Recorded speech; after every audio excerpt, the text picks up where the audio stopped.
اعوذ باللہ من الشیطان الرجیم بسم اللہ الرحمن الرحیم۔ مسجد اقصیٰ کے متعلق 40 حقائق جس سے ہر مسلمان ناواقف ہے آپ کے سامنے پیش کیے جائیں گے، بس ساتھ رہیے، ساتھ نہ چھوڑیے۔ مسجد اقصیٰ امت مسلمہ کی ملکیت ہے، اس پر کسی دوسری قوم کا مذہبی، قومی، سیاسی اور جغرافیائی کے اسی لحاظ سے کوئی حق نہیں ہے۔ مسجد اقصیٰ امت مسلمہ کی عزت و عظمت کی علامت ہے، ہمارے شاندار ماضی کی شناخت ہے، ہمارے مستقبل کی ضمانت ہے۔ اس کی فریادیں خون رلاتی ہے، دل کو دہلاتی ہے، مگر اے اقصیٰ ہم مجبور ہیں، ہمارے پاؤں میں بیڑیاں ہیں۔ ہمارے مسلم حکمرانوں نے ہی تجھے انسانی دنیا میں بسنے والی بدترین مخلوق کے حوالے کیا ہے۔ ان عرب حکمرانوں نے ناعاقبت اندیش اقدامات کے سبب ہی فلسطین میں یہودی کالونی بنی، پھر اسرائیلی ریاست قائم ہوئی، پھر رفتہ رفتہ فلسطین اور اس کے مقدسات پر یہودی تسلط ہو گیا۔ فلسطینیوں پر عرصہ حیات تنگ کیا جانے لگا اور مسجد اقصیٰ کے تقدس کو پیرو تلے روندا جانے لگا۔ عالمی برادری نے بھی عدل و انصاف کو بالائے طاق رکھتے ہوئے پورے فریب کا مظاہرہ کیا۔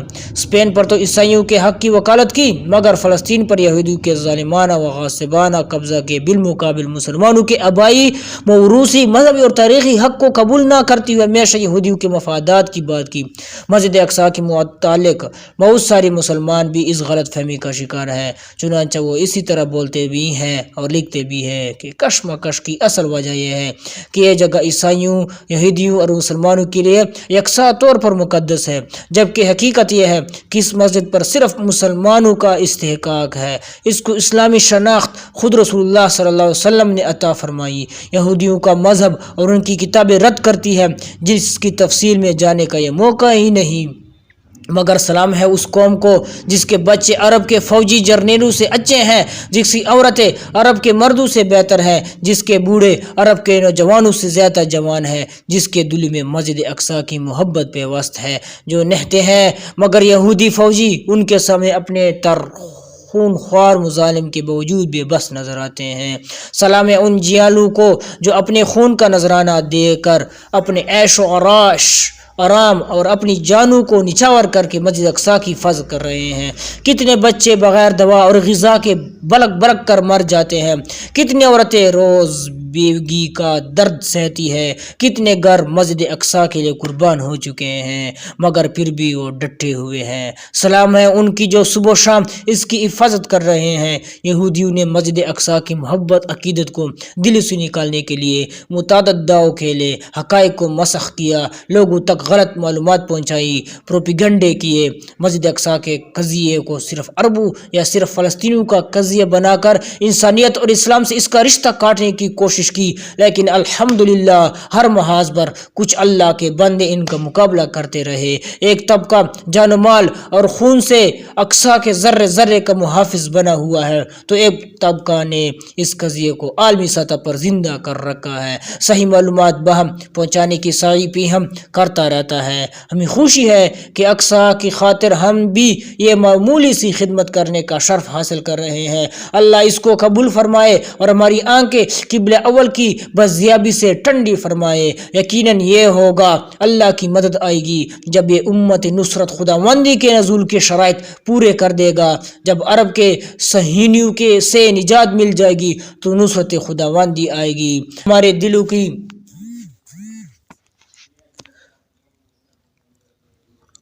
ہمارے دلوں کی دھڑکن بڑھ کر زندہ رہے گی، ہمارے آنکھوں کا نور بن کر روشن رہے گی۔ تیری تاریخ سے ہم اپنے بچوں کے ذہنوں کو منور کریں گے، تیرے قضیے کو ہم ہر حال میں عالمی اور انسانی سطح پر زندہ رکھیں گے۔ تیرے ثابت شدہ اسلامی تقدس سے ہم ہر شخص کو واقف کرائیں۔ ہم اپنے ملک میں رہتے ہوئے تمام جمہوری طریقوں کو تیری بازیابی کے لیے استعمال کریں گے۔ فلسطین اور مسجد اقصیٰ کے تئیں ہر مسلمان کا وہی موقف ہے جس کا جرأتمندانہ اظہار آخری اختیار عثمانی خلیفہ سلطان عبدالحمید ثانی عثمانی نے کیا تھا کہ میں فلسطین کا 1 انچ ٹکڑا بھی نہیں دے سکتا، کیونکہ یہ امت مسلمہ کی امانت ہے۔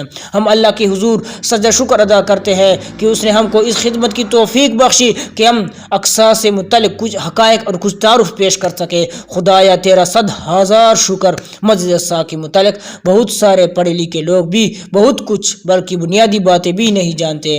رفتہ رفتہ یہ ہمارے دل و دماغ سے محو ہو رہا ہے، اس لیے اب یہ آپ کی ذمہ داری ہے کہ آپ اس کو خوب عام کریں۔ کوئی صاحب خیر اگر اس کو تباہ کرا دے تو یہ اقصیٰ کے لیے اس کی قربانی ہوگی۔ اللہ تعالیٰ سب معاونین اور مسجد اقصیٰ کے مراتبین و مربطات اور اس کی راہ میں تقدد کرنے والوں کی اپنی شایان شان بدلہ عطا فرمائے اور امت مسلمہ کو اس مشن کے اختتام تک پہنچانے کی توفیق مرحمت فرمائے اور مسجد اقصیٰ کی بازیابی سے اس امت مرحوم کی عظمت رافتہ بحال فرمائے، آمین یا رب العالمین۔ مسجد اقصیٰ سے متعلق 40 حقائق جن سے بہت سے لوگ کیا ہیں واقف ہیں۔ تمام تعریفیں اللہ کے لیے جو اپنے بندے حضرت محمد صلی اللہ علیہ وسلم کو راتوں رات مسجد اقصیٰ حرام سے مسجد اقصیٰ تک لے گیا، اور جس نے القدس کو مشرق اقصیٰ سے لے کر مغرب تک دنیا کی معروف ترین جگہ بنایا۔ میں اس کی اس قدر حمد کرتا ہوں جو شمار نہیں کی جا سکتی۔ سبحانہ و تعالیٰ نے مسجد اقصیٰ کو قبلہ اول بنایا اور روئے زمین پر دوسری مسجد ہے۔ ان 3 مساجد میں سے ایک ہے جن کی جانب ثواب کی نیت سے سفر کیا جاتا ہے۔ یہ مسجد وہ مقام ہے جہاں تک نبی پاک صلی اللہ علیہ وسلم کو اس براق کے ذریعے لایا گیا جس کے قدم حد نگاہ پر پڑتے تھے، اور پھر وہیں سے آپ صلی اللہ علیہ وسلم کا سفر معراج شروع ہوا۔ نبی کریم صلی اللہ علیہ وسلم نے ہم کو اس کی فتح کی بشارت دی ہے اور اس کے فضائل بھی آپ صلی اللہ علیہ وسلم نے بیان فرمائے ہیں۔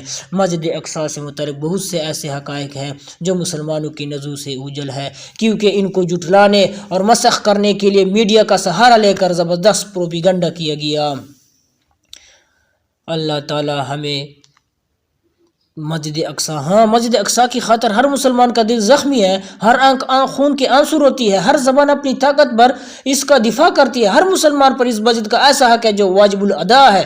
ہر مسلمان کے دل میں اس کی ایسی محبت ہے جو اپنا قرض چکانا چاہتی ہے۔ تاریخ اسلام کے فاتحین مجاہدین نے ہدایت اسلام سلامتی اور شریعت اسلامیہ کی خاطر تیری طرف قصد کیا، یہاں تک کہ تجھے صلیب کی گندگی سے پاک کر دیا گیا، جیسے تجھ سے پہلے جزیرہ عرب بت پرستی کی الاش سے پاک کیا گیا تھا۔ تیرے اندر اور تیرے ارد گرد برکتیں رکھی گئی ہیں، تو میراث نبوت ہے۔ تیرا حق تو ہم پر اسی دن ثابت ہو گیا تھا جس دن اللہ جلالہ نے اپنے حبیب کو آسمان پر بلانے کے لیے تیرا انتخاب کیا تھا کہ حضور صلی اللہ علیہ وسلم کا سفر معراج تیرے دامن سے شروع ہوا تھا۔ تیرے دامن میں ہی اللہ وحدہ لا شریک نے دنیا کی سب سے بہترین مخلوق انبیاء و رسول کو اپنی نماز کے لیے امام بنایا۔ امام الانبیاء حضرت محمد صلی اللہ علیہ وسلم کی امامت میں جمع کر دیا تھا۔ تو ہمارے پاس حضرت محمد صلی اللہ علیہ وسلم کی عطا کردہ امانت ہے، تو عمر رضی اللہ عنہ کی امانت ہے جس کو انہوں نے ہمارے سپرد کیا تھا۔ تیری حفظ و نگہداشت ہم پر اسلام کی طرف سے لازم ہے۔ اہل باطل حق کا چاہے جس قدر انکار کرے، لیکن مشیت الہی شامل رہی تو انشاءاللہ حق ان قریب غالب آ